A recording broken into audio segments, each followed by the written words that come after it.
Hello everyone, how are you all? I hope that you are doing great, amazing, and awesome.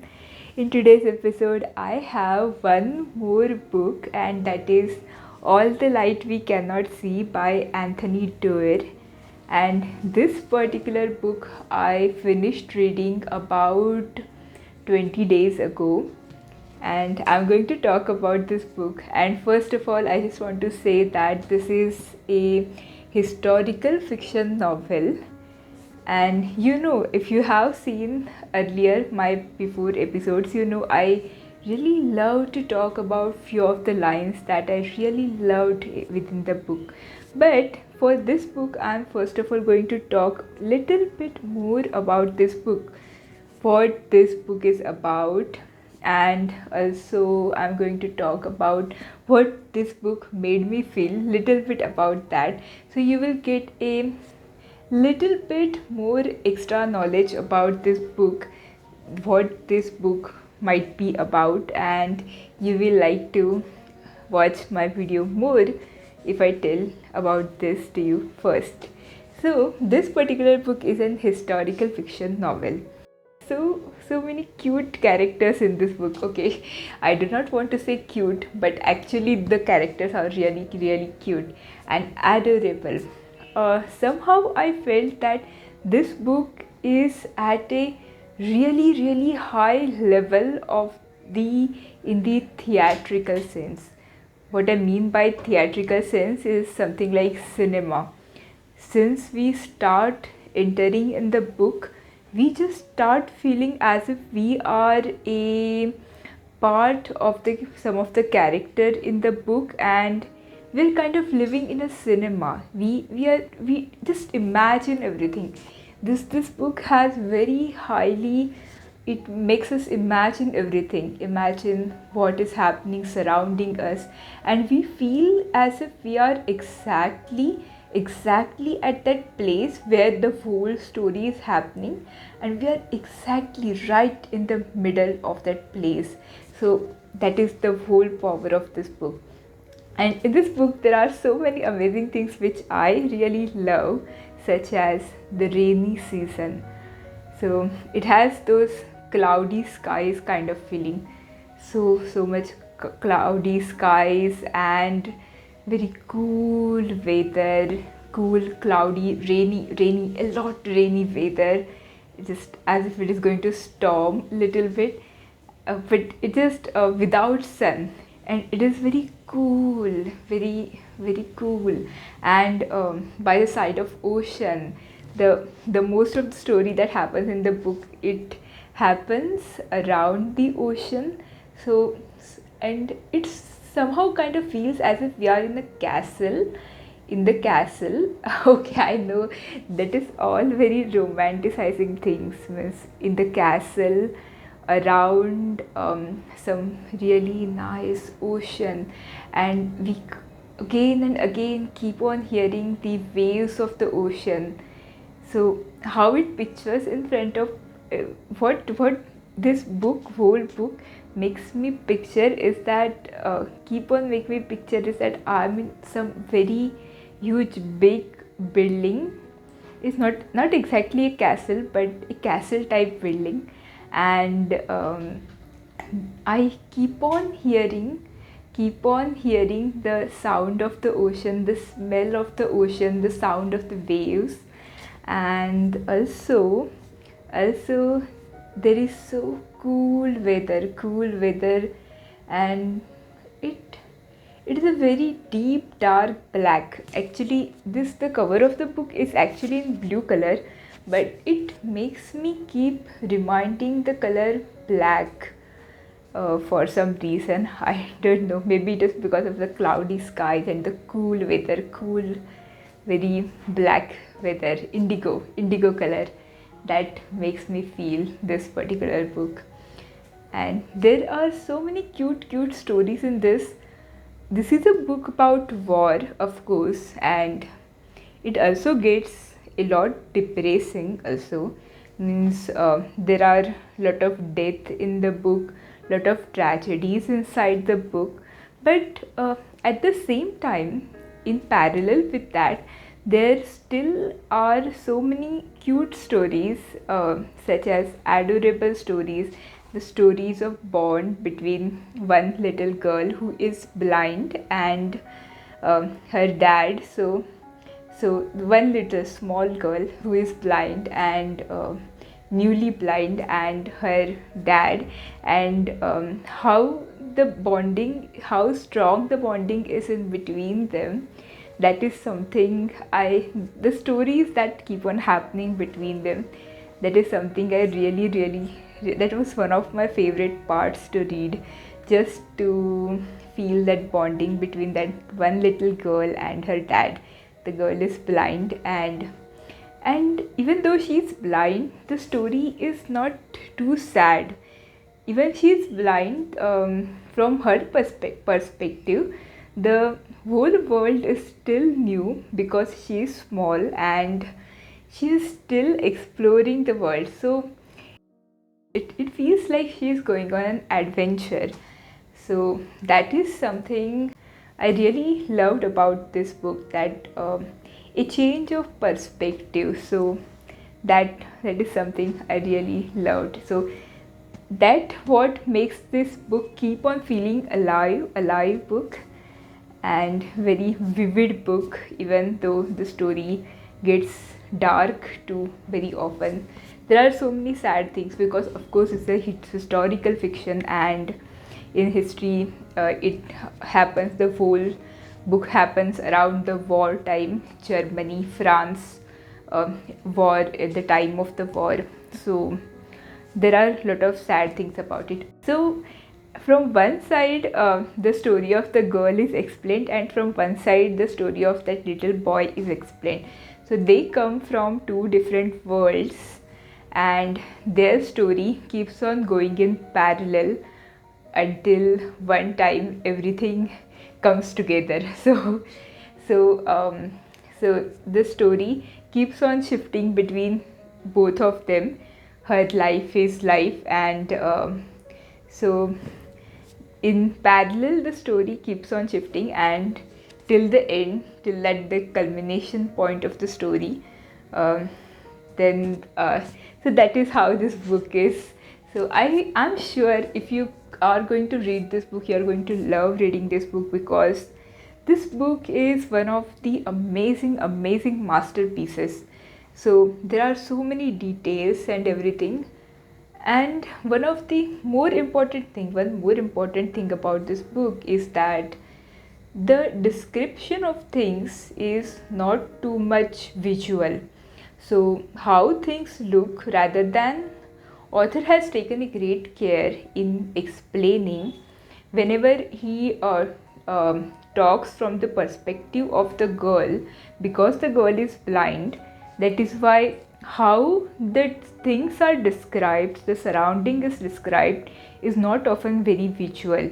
It is often described in kind of a mood. The sound, how one blind person may perceive the means how, what is their perception of the world. They will hear the things, they will smell the things. So those other sensory things, they will touch the things. So other sensory things other than eyes, from other sensory visual other sensory organs.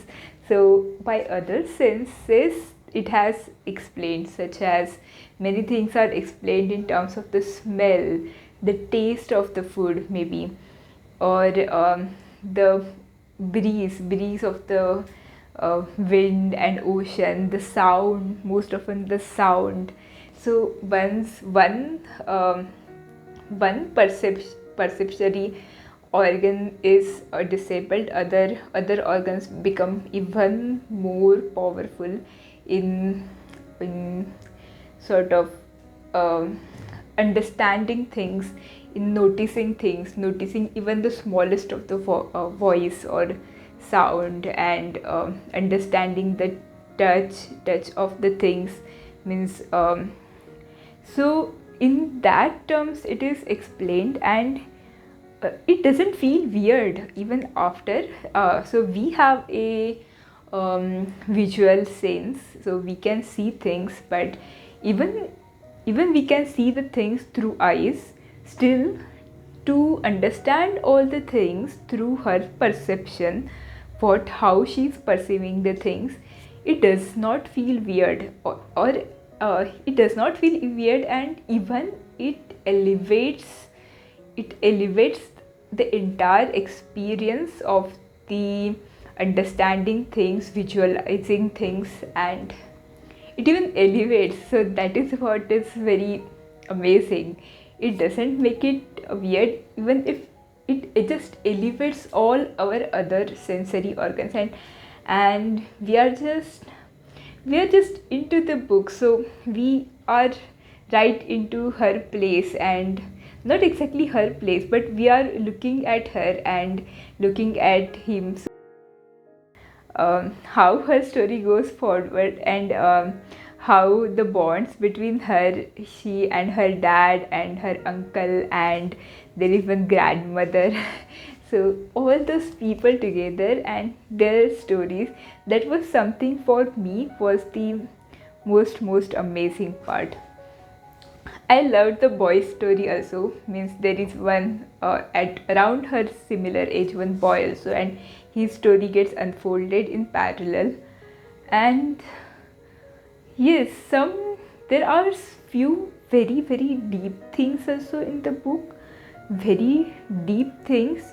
And even though the book is mostly from the children's perspective, means they are not too adult, they are around children or become the teenagers or around that age. So from that age perspective, the world around them is just too cruel, and they still, because it is a wartime, they still have to make a lot of decisions of their own to save their family and to save even themselves. And it just unfolds so many things about the human mentality or psychology, even we could say sociology, psychology, how people may react or behave or take decisions in a certain times. So that is the most really interesting element, and this book is just amazing. I cannot describe it enough how much I liked it, and I would even like to read it even more once again, or after some time I will like to revisit it again and again. One more thing, while reading this book I keep on remembering one another book, and that is The Book Thief. So I feel that The Book Thief and this particular book have a lot of parallel elements in between them. First of all, because it is both books are, many stories in the both books are described through the imagery of small children. I don't know how to, if I should say children, means small young children. So from imagery of them, how they will view the world, how they will tackle the different situations, what is their lookout for that. So because it is described through their angle most often, The Book Thief and even this book, so that gives the whole world, even that world is in the wartime, a different perspective. So a very fresh perspective. So that is what I really loved the Book Thief also, and I'm going to read that book once again, and I'm going to review it because I want to review that book also. And it has been a long time since I read that book, but that book was also just amazing, awesome. So after this book I'm going to read few new books, and then I'm going to once again reread few old books, and that is going to be The Book Thief also. So I will also now like to read few of the lines that I really loved about this book without telling you too much story. So let's get started with that. I'm going to talk about few of the lines that I really loved within this book without giving you too much of a story. So let's get started. At the start of the book, there are few lines. At dusk, they pour from the sky. They blow across the ramparts, turn cartwheels over rooftops, flutter into the ravines between houses. Entire streets swirl with them, flashing white against the cobbles. The tide climbs. The moon hangs small and yellow and gibbous. Up and down the lanes, the last unevacuated townspeople wake, groan, sigh. Spinsters, prostitutes, men over 60, procrastinators, collaborators, disbelievers, drunks, nuns of every order, the poor, the stubborn, the blind. So there are few of these lines, what I really feel about them is that some of the first line that I talked about, they do create an atmosphere, really a wonderful atmosphere of some place around the around the ocean, and really cloudy skies and really dark, cool weather. It just creates the atmosphere. So there are so many things within this book, those create the whole atmosphere of the surrounding, and that whole surrounding is so scenic, not in just a beautiful way, but rather a scary beautiful way. And that is something so amazing. The scary beautiful things are amazing. So okay, I'm going to read few more lines. To really touch something she's learning is to love it. So I really like this because it reminds me of the heart, and it is saying that to really touch something she is learning is to love it. To really touch something is to love it. That is what she is learning. And it reminds me of the heart. Means, are they talking about the heart? That to really touch the heart, someone's heart, to touch really someone's heart is to love them. And to really touch something, even by hands, so touch someone's heart or touch something is to love it. And it is because she is also blind, so there are just that similar parallel in between it. She startles people. She never knows if the lights are on. This is one of my favorite lines. That is because she is blind, and that is why she never knows if the lights are on or off, and she can go anywhere even if the lights are off. So we generally go somewhere only if the lights are on, but because she is blind, she cannot see if the lights are on and off.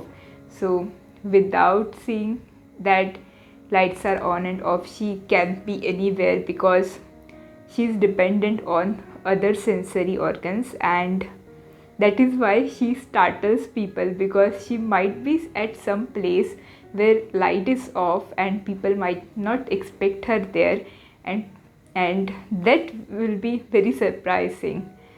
So that is something hilarious in my sense, that people will get surprised. The brain is locked in total darkness, of course, children, says the voice. It floats in a clear liquid inside the skull, never in the light. And yet, the world it constructs in mind is full of light. It brims with color and movement. So, how, children, does the brain, which lives without a spark of light, build for us a world full of light?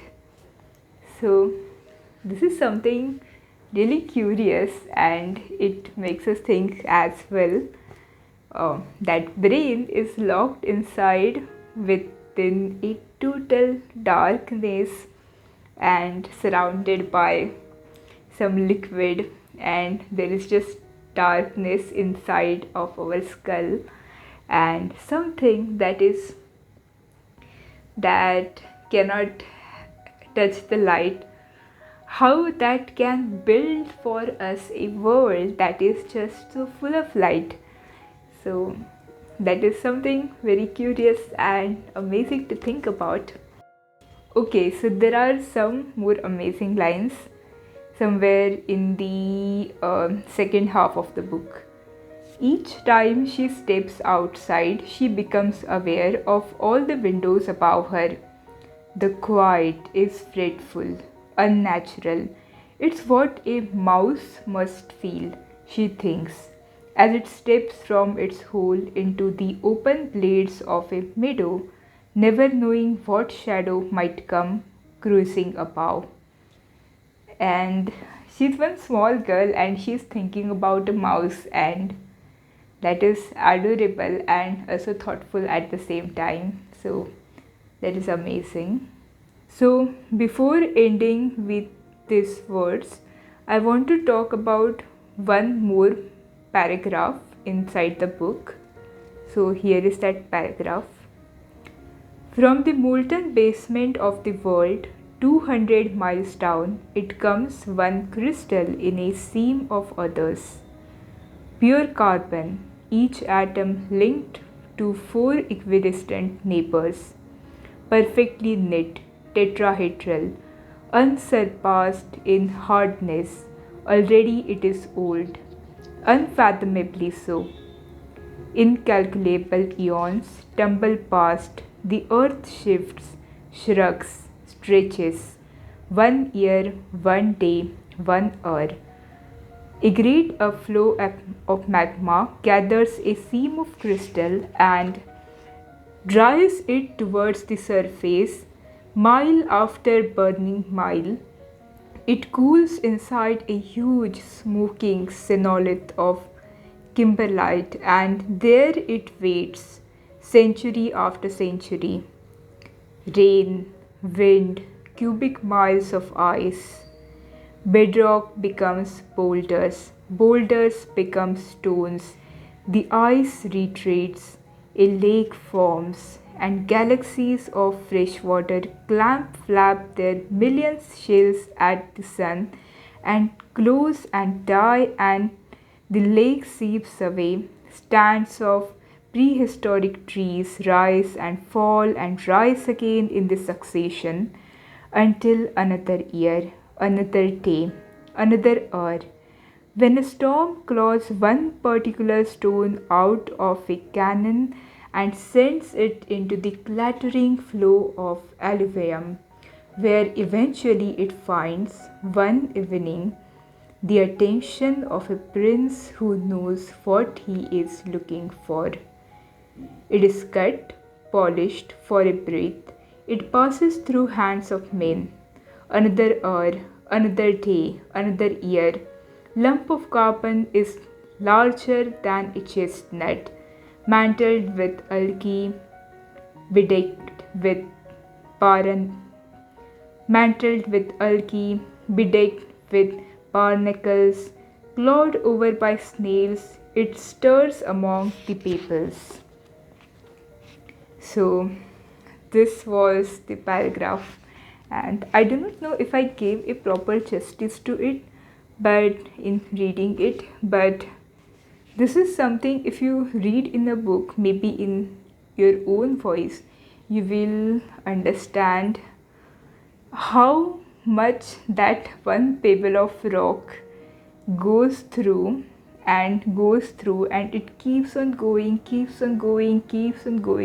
silently waiting, silently waiting until one day it is recognized by someone as an diamond.